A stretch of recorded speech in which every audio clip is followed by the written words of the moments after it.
Hello friends, आज हम circulatory system में डिस्कस करेंगे प्लेटलेट्स। हमने प्रीवियसली डिस्कस किया था आपसे RBC, WBC and the third cell component is platelets. Platelets जो है इनको आप थ्रोम्बोसाइट्स भी कहते हो, ठीक है। आपका क्वेश्चन पुट अगर इस तरह से होता है कि ग्रैन्युलोसाइट्स कौन से हैं, एक ग्रैन्युलोसाइट्स इन ऑप्शंस में से कौन से हैं, तो वो उन ऑप्शंस में थ्रोम्बोसाइट्स भी दे सकता है, क्योंकि यूजुअली थ्रोम्बोसाइट वर्ड हम यूज़ नहीं करते, हम प्लेटलेट्स वर्ड यूज़ करते हैं। इसलिए वो क्या रहता है, प्लेटलेट्स की जगह यहाँ पे वो वर्ड देगा थ्रोम्बो।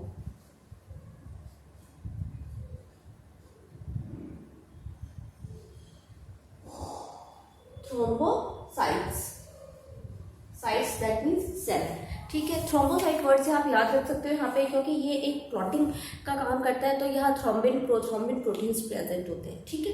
तो इससे आप याद रखोगे कि प्लेटलेट्स को कहा जाता है थ्रोम्बोसाइट्स भी कहा जाता है, ठीक है।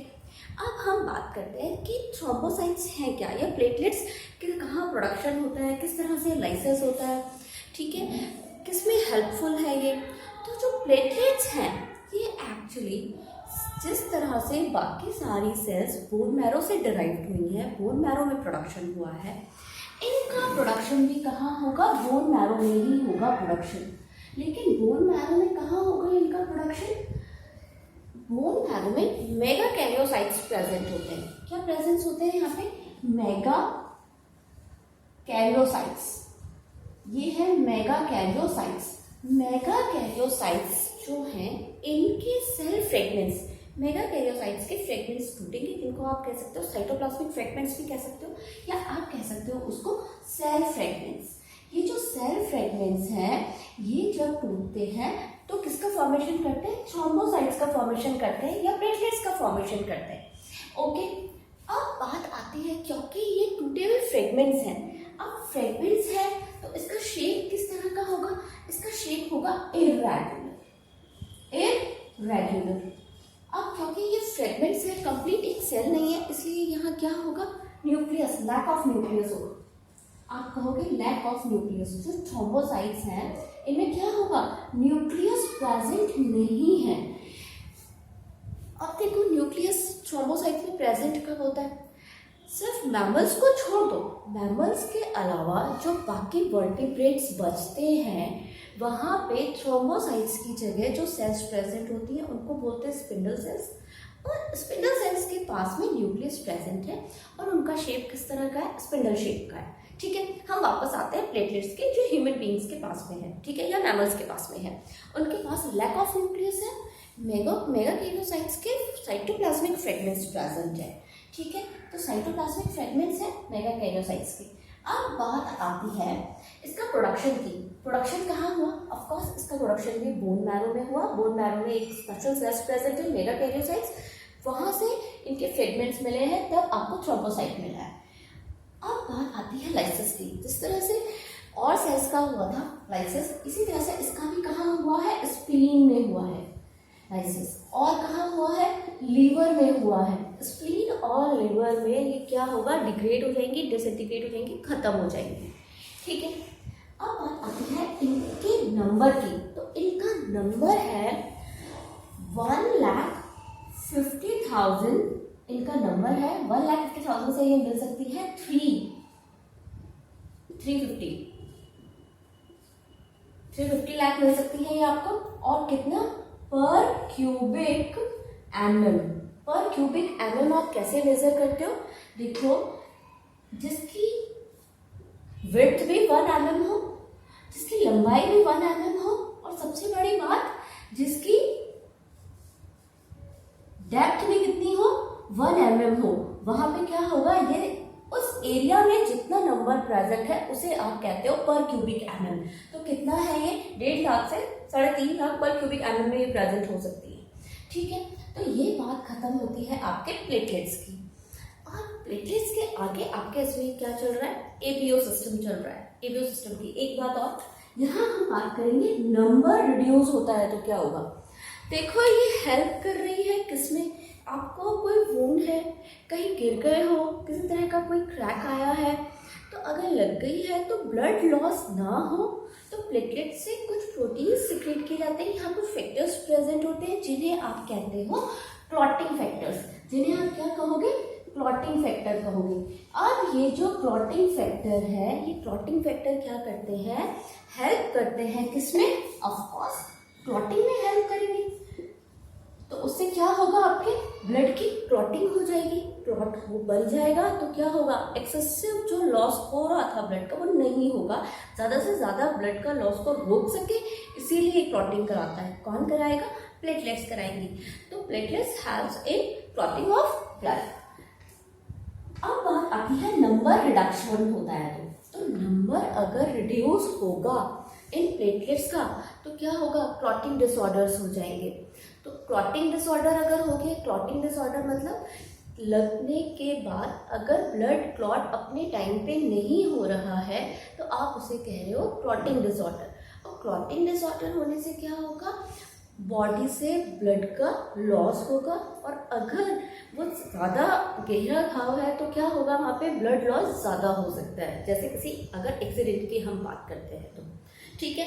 तो इसलिए कहा जाता है प्लेटलेट्स हेल्प करते हैं आपको किसमें, क्लॉटिंग में। तो ये इसका एक इम्पॉर्टेंट फर्क है जो ऑफकोर्स आपको ध्यान रखना है, ये क्लॉटिंग में हेल्पफुल है। ओके, नाउ हम स्टार्ट करेंगे एबीओ सिस्टम। तो हम स्टार्ट करेंगे आज blood group ABO. Blood group जो है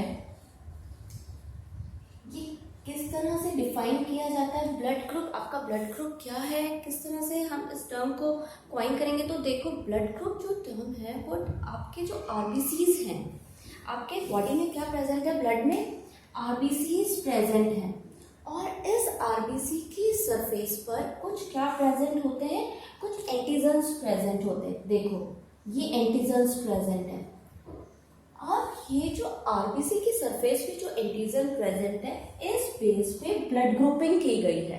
किसके बेस पे, इस एंटीजन की प्रेजेंस पे। अब ये जो एंटीजन का ग्रुप है, ये दो टाइप के ग्रुप्स मिल रहे हैं। एक ग्रुप तो क्या मिल रहा है इसमें, ए बी और ओ सिस्टम मिल रहा है यहाँ पे, एक मिल रहा है यहाँ पे आर एच सिस्टम मिल रहा है। फर्स्ट आप डिस्कस करोगे एबीओ सिस्टम मेरे साथ। तो देखो एबीओ सिस्टम था, उसको डिस्कवर किया था लैंडस्टीनर ने किया था। कब किया था, 1900 में डिस्कवर किया गया था। एबीओ सिस्टम को 1900 में डिस्कवर किया था, और आरएच सिस्टम को 1940 में डिस्कवर किया गया था। जो 1900 में डिस्कवर किया गया है एबीओ सिस्टम, इसको किया था लैंडस्टीनर ने, और आरएच सिस्टम को किया था लैंडस्टीनर ने और वीनर ने किया था। ओके, तो हम फोकस करेंगे फर्स्ट एबीओ सिस्टम पे। ब्लड ग्रुप जो एबीओ सिस्टम है, ये आरबीसी की सरफेस पे एंटीजन्स प्रेजेंट है। अब इन एंटीजन्स का नेचर कैसा है, ये जो एंटीजन्स हैं ये ग्लाइकोप्रोटीन नेचर के होते हैं। किस नेचर के हैं ये, ग्लाइकोप्रोटीन। किससे मेडअप ऑफ है ये, they are made up of glycoprotein. आप इस बात को ध्यान रखोगे, आरबीसी की सरफेस पे जो एंटीजन्स प्रेजेंट है they are made up of glycoprotein. और ये जो एंटीजन्स हैं ये क्या करते हैं, इनमें कैपेसिटी होती है इंड्यूस करने की सब्सटेंसेस को। किस तरह के सब्सटेंसेस, उन्हें आप कहोगे एंटीबॉडीज। तो एंटीजन जो सब्सटेंस इंड्यूस करती है उसे आप कहते हो एंटीबॉडी। ये क्या है, दो लाइट चेन है और दो हैवी चेन है, इन्हें आप कहोगे एंटीबॉडी। तो एंटीजन और एंटीबॉडी के बेस पर आप ब्लड ग्रुप को क्या बताते हो, डिफाइन करते हो, डिनोट करते हो। जिस पर्सन के बॉडी पर ए टाइप ऑफ एंटीजन प्रेजेंट है उस पर्सन का ब्लड ग्रुप ए है। अगर उसकी सरफेस पे बी टाइप का एंटीजन प्रेजेंट है तो क्या है, ब्लड ग्रुप बी है। और अगर ए बी प्रेजेंट है तो ब्लड ग्रुप क्या है, ए बी है। लेकिन अगर किसी की सरफेस पर एंटीजन इसकी सरफेस पे प्रेजेंट ही नहीं है तो इसका ब्लड ग्रुप क्या होगा, तो इसका ब्लड ग्रुप होगा ओ। ये ब्लड ग्रुप है, ओ ब्लड ग्रुप है, ठीक है। इसे जीरो नहीं कहोगे, इसे यहाँ ओ ब्लड ग्रुप कहोगे कि इसकी सरफेस पे किसी तरह का एंटीजन नहीं है। अब एंटीजन नहीं है लेकिन इस कारण क्या होगा, प्लाज्मा में अब ये जो सब्सटेंस इंड्यूस करते हो क्या होता है, एंटीबॉडीज होती हैं। तो देखो जिस का ब्लड ग्रुप ए है, उसके प्लाज्मा में, ये प्लाज्मा जो है उसका, उसके प्लाज्मा में एंटीबॉडी किस टाइप की होगी? उसके प्लाज्मा में एंटीबॉडी होगी बी टाइप की, ठीक है। और जिस पर्सन का ब्लड ग्रुप क्या है? बी है, उसके पास एंटीबॉडी किस टाइप की होगी? उसके पास एंटीबॉडी होगी ए टाइप की। ऐसा क्यों होगा? क्योंकि अगर ऐसा नहीं होगा तो क्या होगा? ब्लड में क्या हो जाएगा? क्लम्पिंग हो जाएगी। क्या हो जाएगी? ब्लड में क्लम्पिंग हो जाएगी यहाँ पर। और क्लम्पिंग कैसे होगी? बी टाइप की ही एंटीबॉडी है, बी टाइप का ही एंटीजन होगा, तो एंटीबॉडी क्या करेगी? एंटीजन से जाके बाइंड हो जाएगी। यहाँ पर भी एंटीबॉडी, यहाँ भी एंटीबॉडी, यहाँ भी एंटीबॉडी, तो ब्लड की क्लॉटिंग हो जाएगी, एग्लूटिनेशन हो जाएगा, क्लम्पिंग हो जाएगी। इसीलिए जिस तरह का एंटीजन प्रेजेंट है, ठीक उससे ऑपोजिट क्या प्रेजेंट होगी? एंटीबॉडी प्रेजेंट होगी। अब बात करते हैं हम दो इम्पॉर्टेंट केसेस की, ए बी ब्लड ग्रुप की, और उसके बाद करेंगे हम ओ ब्लड ग्रुप की। तो देखो, सपोज करो किसी का ब्लड ग्रुप है ए,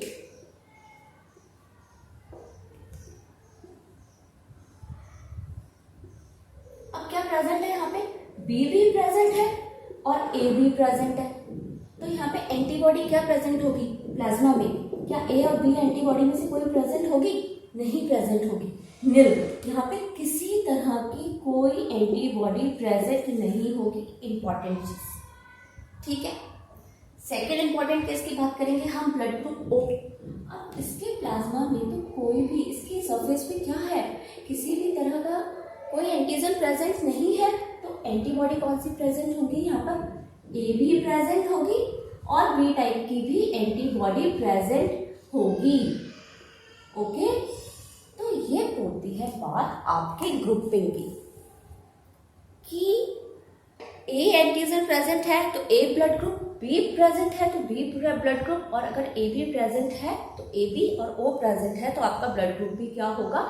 ओ प्रेजेंट होगा, जहाँ पे किसी तरह का कोई एंटीजन सरफेस पे प्रेजेंट नहीं है आरबीसी की सरफेस पे। अब देखो, एंटीबॉडीज बनी होती है प्रोटीन की, ठीक है। तो एंटीजन ने क्या सिक्रीट किया? एंटीजन ने कुछ प्रोटीनिशियस सब्सटेंस सिक्रीट किया और वो था एंटीबॉडीज, ठीक है। ये बात होती है आपके ब्लड ग्रुप की। अब बात आती है ब्लड, आप किसको तो आप डोनेट कर सकते हो और किसके लिए आप रेसिपिएंट हो। तो देखो, आप देख रहे हो जो ओ ब्लड ग्रुप है, इसकी सरफेस पे किसी तरह का कोई एंटीजन प्रेजेंट नहीं है, लेकिन प्लाज्मा में एंटीबॉडी ए और बी दोनों है। तो क्या होगा? एंटीजन प्रेजेंट नहीं है, तो अगर आप अपना ब्लड इसको देते हो तो क्या एंटीबॉडी इससे बाइंड करेंगी? कहाँ बाइंड करेंगी? एंटीजन तो प्रेजेंट ही नहीं है, तो बाइंड नहीं कर पाएंगी। इसका मतलब ओ ब्लड ग्रुप क्या है? यूनिवर्सल डोनर है, वो किसी को भी ब्लड दे सकता है। ओ क्या है? यूनिवर्सल डोनर, कि वो किसी को भी क्या दे सकता है? ब्लड दे सकता है अपना। और ये एबी की बात आती है, तो एबी ब्लड ग्रुप क्या है? यूनिवर्सल रेसिपिएंट है। यूनिवर्सल रेसिपिएंट, यूनिवर्सल रेसिपिएंट, ये ब्लड किसी से भी ले सकता है, क्योंकि इसके क्या है? एंटीबॉडीज प्रेजेंट नहीं है यहाँ पर। तो ये क्या करेगा? ये ए से भी ले लेगा, ये बी से भी ब्लड ले सकता है, ये ओ से भी ले सकता है, और ये ए बी ब्लड ग्रुप से भी ब्लड के लिए रेसिपिएंट है। तो ये बात आती है इनके डोनर्स की, कि ये किससे ब्लड लेगा? ये डोनर है, याद रखना। O blood group universal donor है और ए बी यूनिवर्सल रेसिपिएंट है, because O blood group has any type of antigens on his RBCs or his RBCs, and AB blood group has A type of antigen and B type antigens of also. Okay, यहाँ तक खत्म होती है बात ABO system की। अब हम बात करेंगे RH सिस्टम की। RH सिस्टम को डिस्कवर किया गया 1940 में। किसके थ्रू डिस्कवर किया गया? लैंडस्टीनर ने किया, और किसने किया? वीनर ने। लैंडस्टीनर और वीनर ने किया। RH सिस्टम के एंटीजन्स भी कहाँ प्रेजेंट होते हैं? आरबीसी की सरफेस पर ही प्रेजेंट होंगे। आरबीसी की सरफेस पे प्रेजेंट है। RH आप टर्म यूज कर रहे हो इसीलिए कि RH टर्म को लिया गया है, फर्स्ट देखा गया था, किसमें डिस्कवर किया गया था? Rhesus monkey. तो तो रीसस मंकी में देखने के कारण आपने इसको नाम दिया RH फैक्टर, RH सिस्टम। अब जिन पर्सन्स में RH फैक्टर प्रेजेंट है उन्हें आपने कहा RH पॉजिटिव। RH पॉजिटिव, जहां RH फैक्टर एब्सेंट है वहां आप कहोगे RH नेगेटिव। 80% पीपल ऐसे हैं जो क्या है RH पॉजिटिव है। अब बात करोगे इनके एलील्स की, तो मैं आपको कहूंगी जो RH पॉजिटिव है, RH के लिए रिस्पॉन्सिबल जो जीन प्रेजेंट है वो डोमिनेंट है। वो क्या है? एक डोमिनेंट कैरेक्टर है, जबकि RH नेगेटिव कैरेक्टर क्या है? एक रिसेसिव कैरेक्टर है। ये एक रिसेसिव कैरेक्टर है। तो ये बात होती है आपके RH के इंपॉर्टेंस की कि क्या है। फर्स्ट डिस्कवर किया इसको। अब बात आती, फर्स्ट डिस्कवर किया गया इसको एरिस्टोटल और वीनर ने। अब ये जो RH फैक्टर है इसके कारण कई बार कुछ कंडीशंस गलत भी क्रिएट होती है। पहले हम बात करते हैं, अगर RH आपको ब्लड किसी को देना है, ब्लड ट्रांसफ्यूजन की अगर बात आती है तो क्या किया जाता है? ब्लड ग्रुप को मैच किया जाता है। ब्लड ग्रुप मैच किया है आपने तो अब पॉजिटिव और नेगेटिव इस RH फैक्टर को भी मैच करोगे। अगर गलत तरह का ट्रांसफ्यूजन होता है तो कुछ प्रॉब्लम्स क्रिएट हो सकती है, वो हम डिस्कस करेंगे। देखो, जिस तरह हम बात करते हैं, पॉजिटिव मदर है और मदर की बॉडी में अगर यहाँ पे फीटस डेवलप हो रहा है, ये फीटस अगर डेवलप हो रहा है और इस फीटस का, मदर का तो ब्लड ग्रुप है पॉजिटिव, मदर का तो ब्लड ग्रुप है क्या, अगर नेगेटिव है, और अगर फीटस का ब्लड ग्रुप पॉजिटिव है तो क्या होगा? जो फर्स्ट डिलीवरी होगी उसके बाद में क्या होता है, तब तक ये मदर के साथ जिस कांटेक्ट में है, ये जो अम्बिलिकल कोर्ड के थ्रू ये जो कांटेक्ट में है, प्लेसेंटा के साथ कांटेक्ट में है, तब तक क्या होता है, दोनों के ब्लड की मिक्सिंग नहीं होती है। लेकिन आफ्टर डिलीवरी क्या होता है, इन दोनों के ब्लड की मिक्सिंग होती है। और जो ये मिक्सिंग हुई है उससे क्या होगा, बॉडी आइडेंटिफाई करती है कि ओहो कोई ना कोई एंटीजन प्रेजेंट था, और वो कौन सा एंटीजन प्रेजेंट था, RH के लिए पॉजिटिव है। That means RH positive antigen present था, तो बॉडी क्या करने लग जाएगी, बॉडी यहाँ पे एंटीबॉडी बनाने लग जाएगी इस एंटीजन के लिए। अब इसने क्या किया, एंटीबॉडी बनाना शुरू कर दिया। फर्स्ट चाइल्ड ठीक होगा, फर्स्ट बेबी ठीक है, लेकिन जब सेकंड बेबी का टाइम होगा तो क्या होगा, इसने क्या किया है, एंटीबॉडीज बना ली है। अब क्या होगा, कॉर्ड के थ्रू क्या होगा, ये एंटीबॉडीज फीटस तक जाएंगी और इसकी RBCs का क्या कर देंगे, लाइसिस कर देंगी, खत्म कर देंगी, क्लॉटिंग हो जाएगी यहाँ पे। तो क्या होगा, लाइसिस हो जाएगा। किसका लाइसिस हुआ, एरिथ्रोसाइट्स का हुआ। तो इस प्रॉब्लम को आप कहोगे इरिथ्रोब्लास्टोफिटिलिस। इरिथ्रोब्लास्टोफिटिलिस इंपॉर्टेंट डिजीज है, पूछा जाता है। RH पॉजिटिव और नेगेटिव की जब बात की जाती है तो डिजीज पूछी जाती है, वो है इरिथ्रोब्लास्टोफिटिलिस। इरिथ्रोब्लास्टोफिटिलिस इसलिए कहा, फीटस इन्फेक्ट हो रहा है। फीटस में क्या इन्फेक्ट हो रहा है, इरिथ्रोसाइट्स इन्फेक्ट हो रही है। इरिथ्रोसाइट्स का क्या हो रहा है, लाइसिस हो रहा है, तो आपने डिजीज को कहा इरिथ्रोब्लास्टोफिटिलिस। अब देखो ये कंडीशन है, अब इसका क्योर क्या है, इसका क्योर यही है कि जब फर्स्ट चाइल्ड की डिलीवरी हुई है तो इमीडिएटली मदर को क्या दिया जाए, ये एंटीबॉडीज है, तो एंटीबॉडीज के अगेंस्ट क्या क्या दिया जाए, एंटीबॉडी किसके लिए, RH के लिए, तो RH एंटीबॉडी दी जाए। ठीक है, फिर से बता रही हूँ, देखना मेरी बात को।